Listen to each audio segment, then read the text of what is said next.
Bom dia, companheiros. Eu me chamo Pedro, do Diário Causa Operária. Estou aqui hoje com o Marcelo Marcelino, que é aí o coordenador da Auditoria da Dívida Pública em Curitiba. Tudo bom, Marcelo? Boa tarde, companheiros. Tudo bem? Saudações socialistas.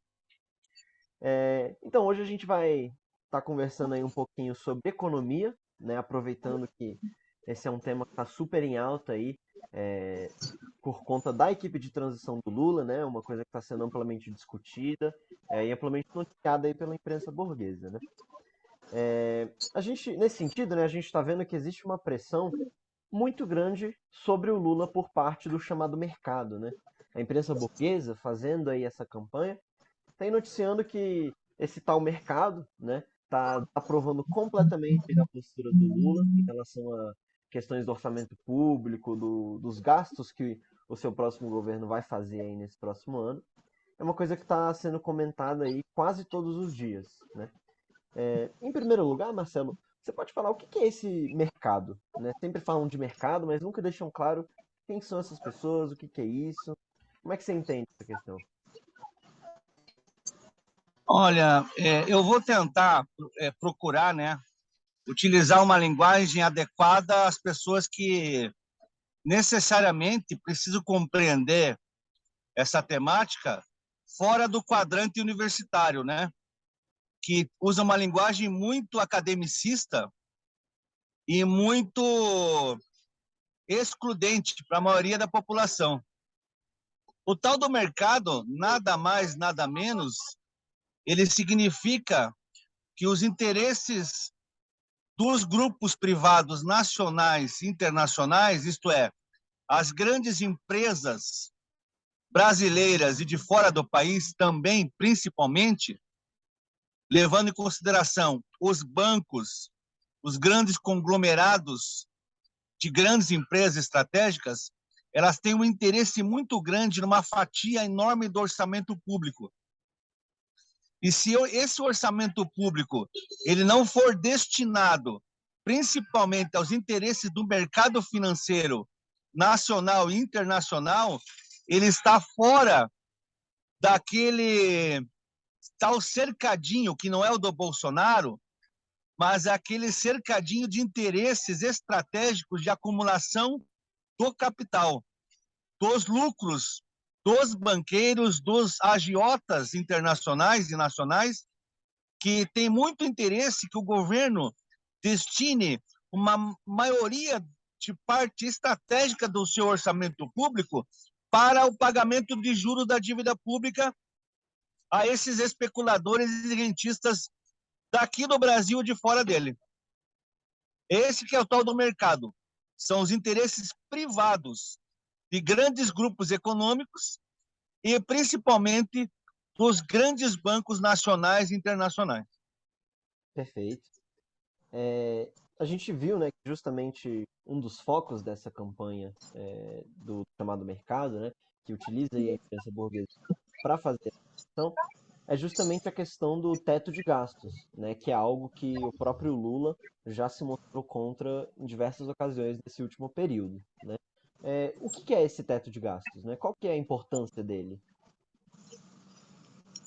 Para o pessoal entender, inclusive nós, do nosso grupo, dos socialistas revolucionários, trata-se do seguinte: desde a Constituição de 88, a tal Constituição Cidadã da República, ela no artigo 166, ela contém uma exigência de preferência para pagamento de juros a quaisquer outras medidas econômicas a serem adotadas.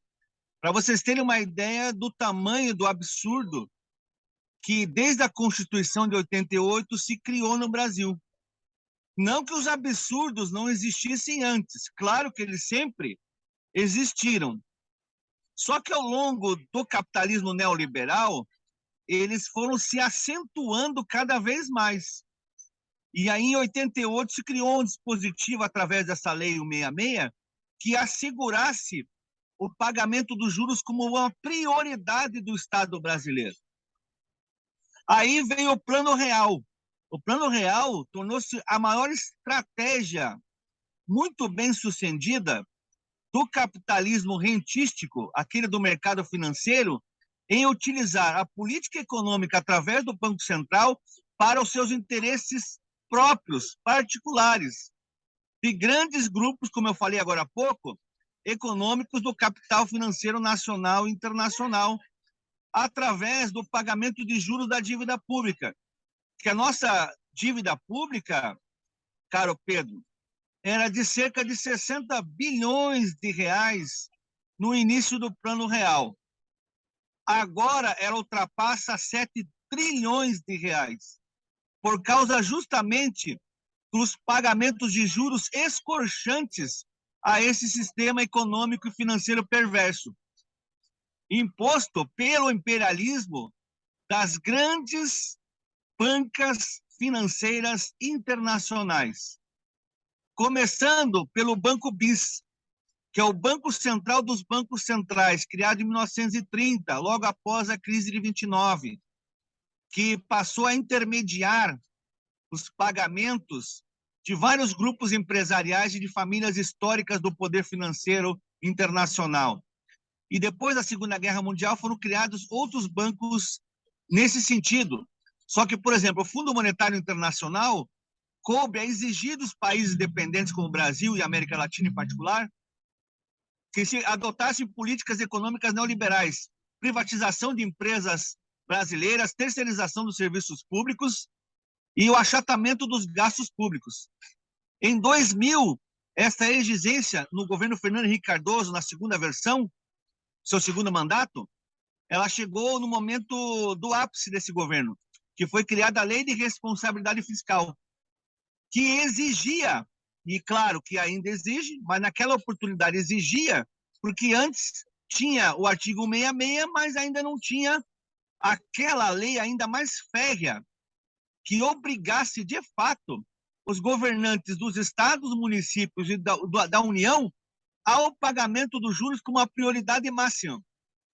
Tanto é, Pedro e amigos, que na lei está dizendo claramente o seguinte: para investimentos públicos, sociais e infraestrutura, além da máquina estatal, existe um teto, pagamento de funcionários, etc, etc. Mas para juros da dívida pública, o pagamento, não há limite. Parece inacreditável, né, amigos? Mas está na lei bem claramente, para pagamento de juros, não há limite do orçamento estatal. E aí, já, como o absurdo não para por aí, com o golpe de Estado em 2016, o Temer, em dezembro do mesmo ano, ele leva ao Congresso Nacional, ou como a exigência desses mesmos, leva a questão do teto de gastos por 20 anos, que ainda ele piora a condição que já era muito ruim da Lei de Responsabilidade Fiscal. E ele começa a vigorar em 2017. E aí, claro, houve algumas aberturas diante da pandemia, né? Algumas exceções que foram criadas, até para o governo conseguir se salvar diante do caos que foi criado, mas a lei do teto, ela vigora com uma máxima de exigência a quaisquer governantes. E ainda por cima, Pedro e amigos, no governo Bolsonaro, foi votado no Congresso Nacional a independência e autonomia do Banco Central, que é a instituição-chave estratégica da política econômica brasileira.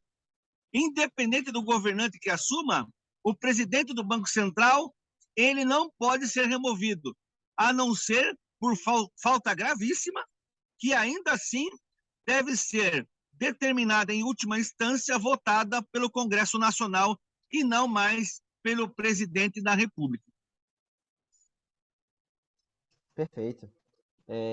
Já que você entrou nessa questão dos juros, né, da dívida pública, a gente viu justamente isso que você colocou num gráfico feito aí pela Auditoria Cidadã da Dívida Pública, né?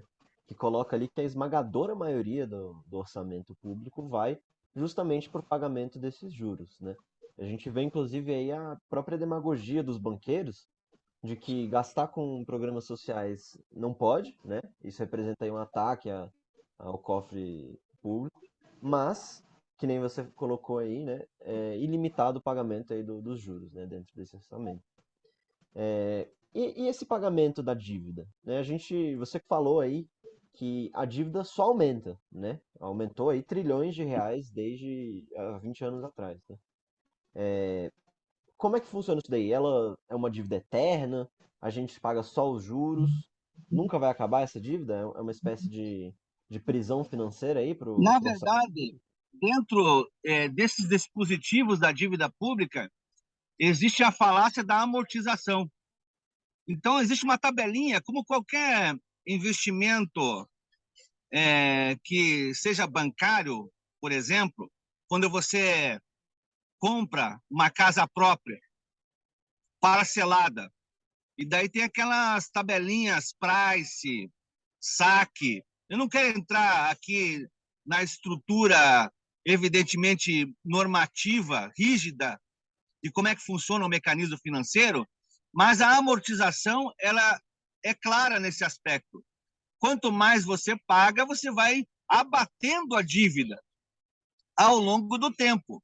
No caso da dívida pública, vocês podem ver através desses anos todos, vamos arredondar aqui praticamente 3 décadas desde a construção do Plano Real. Nessas 3 décadas aí, a dívida só foi explosiva. Como eu falei, de 60 bilhões, 60 e alguma coisa, 64, para mais de 7 trilhões de reais.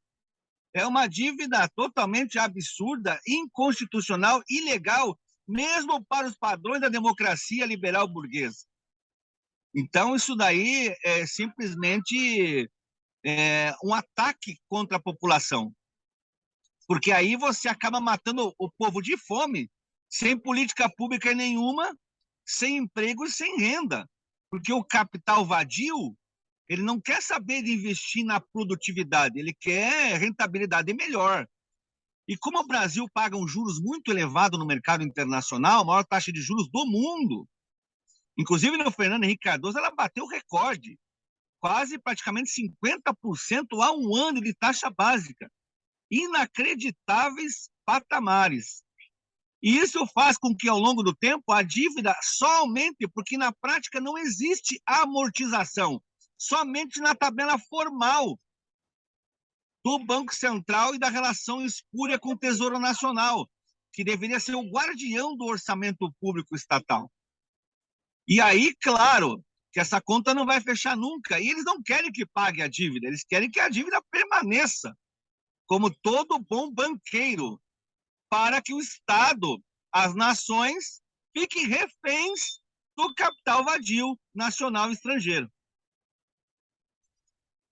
Fica claro, então, que de fato se trata de um roubo aí da riqueza do país, né? Entregue para o imperialismo, não é isso mesmo?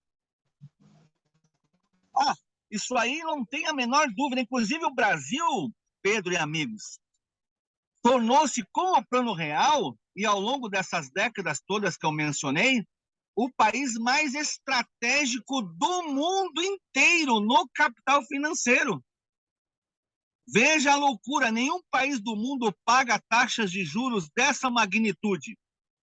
Nenhum. É simplesmente um absurdo, inclusive para países muito menores e menos desenvolvidos que o Brasil. Até mesmo se você pegar uma tabela do salário mínimo dos países da América do Sul, por exemplo, o Brasil está atrás do Paraguai, está atrás do Uruguai, que são países muito frágeis em termos de desenvolvimento industrial. O Paraguai praticamente não tem indústria e paga um salário mínimo maior que o do Brasil proporcionalmente à sua moeda. Então, isso tudo ajuda a explicar o grau de dependência do imperialismo em conluio com a classe dominante nacional, uma classe dominante colonial secular que age em consonância com a classe dominante emergente do país, que são essas elites financeiras estratégicas do Estado brasileiro. Para finalizar então, Marcelo, Qual que é a solução para esse problema, né? O que vocês propõem no sentido de tirar o Brasil aí dessa posição de um verdadeiro escravo aí do capital financeiro, né? Como você discutiu. Então, nobre Pedro, e depois, quem sabe, telenautas que venham nos acompanhar nas redes sociais e nos escritos do Diário da Causa Operária. Vamos entender o seguinte: para a gente acabar com isso, é necessário uma política combativa através de uma enorme mobilização popular. Porque trabalhar com as instituições burguesas do Congresso Nacional, do Judiciário, todos nós sabemos que isso não leva absolutamente nada. E aí nós temos que trazer o povo para essa discussão, arregimentar forças políticas e explicar a necessidade, através da auditoria cidadã, fazer um movimento de exigência junto com o Lula, que, na verdade, a gente faça auditoria para marcar um território de uma luta, que não é só institucional, evidentemente, uma luta política de classes, e que daí a gente consiga fazer o seguinte: colocar na agenda a auditoria, verificar quem são os assassinos do povo que trabalham no mercado financeiro com os títulos públicos nacionais, saber quem são esses agiotas aí, e aí fazer o seguinte: a auditoria só não basta, ele é um mecanismo para você barrar o pagamento escorchante desses juros, a entrega do patrimônio nacional e estratégico do país. A nossa soberania está sendo colocada em xeque e nós precisamos fazer o seguinte: barrar imediatamente o pagamento de juros e o pagamento dos títulos públicos a esses especuladores nacionais e estrangeiros. Essa é a grande força que nós devemos fazer daqui para frente. E, no momento posterior, com bastante força política, quiçá a gente consiga estatizar todo o sistema financeiro. Porque essas lutas, elas precisam cada vez criar mais força popular e política para fazer com que o Estado soberano seja nosso e do povo brasileiro. Maravilha. Muitíssimo obrigado, então, Marcelo, pela sua contribuição. A gente vai ficando por aqui. Aos companheiros que quiserem acompanhar o Diário Causa Operária, basta entrar em causaoperaria.org.br, né? Acompanhem também por aqui no nosso canal. E a gente vai ficando por aqui, então. Muito obrigado, Marcelo. Uma boa tarde. Um abraço, guerreiros, e até o próximo encontro.